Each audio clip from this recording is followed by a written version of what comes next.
Okay, I think the best way to get through the purchase order not converting over and the sales order acknowledgement field not being long enough, the sales order number here is only 11 characters. So once it gets to 11, it's not going to allow any more. The PO is not. However, I'm understanding that you're actually using the PO number as your sales order acknowledgement number. So I'm thinking the way to handle this is, I'm going to get out of here. Let's create a new one. Um, so I'm going to do create a sales order. I'm on the right one. So here I would just suggest that you use the PO, and I've set it up, you use the PO number as your sales order acknowledgement number. You can put the sales order number in here too if you wanted to, but it's going, if they're too long, it's going to cut it off. But on this one, let me just put in an item. Let's just say 5,000. Okay, if I do a print preview here, as you can see, it's actually putting the PO number as sales order number in your order acknowledgement, which is what you want, right? And this field you can add, you know, I'm not sure what the limit is, but I don't think you're going to reach it. So that way, that will show on the order acknowledgement. If we now create an invoice from that, I'm going to say yes. It now brings over that PO number into your, let me change it to your NRT Tech invoice. It brings over that PO number into there. So, and I think that's what you want. If I do print preview here, it's automatically populating that PO number, and the sales order number isn't even on this this one. So I'm thinking that is a way to do it.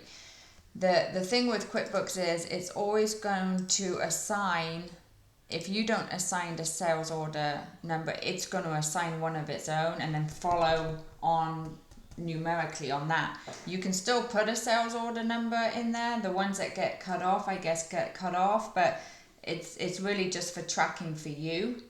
So, but actually the way I've set it up now is the sales order number that prints on your acknowledgement order is now going to be the PO number that you fill out, being this. This is what you want to fill in this field, and that's what's going to show to the customer as a sales order number. So that way you can put in the PO number and it won't cut it off. It's not 11 characters long, whereas a sales order number is. On the other side of it, when you're saying about the sales orders being open, I'm trying to find one that, let's do,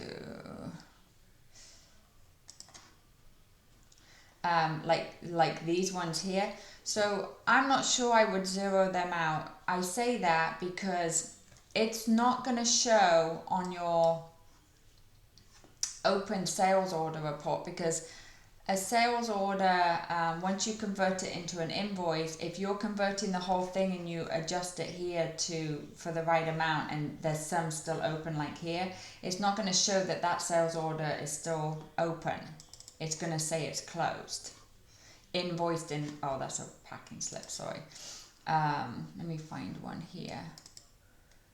It's going to say invoiced in full. So the difference is not going to show on your open order reports, sales order reports. So if I go to sales, open sales order by customer, this one here, the 770676 Highland, is not going to show on here because it's not open.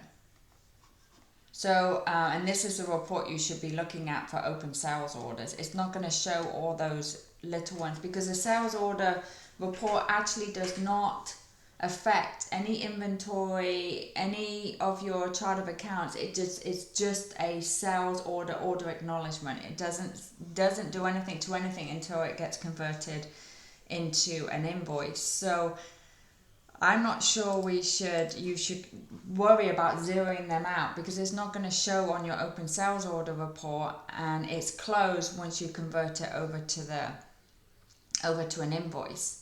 But at least you can see there are going to be discrepancies. But that is what I suggest on that. Hopefully this makes sense. Let me know.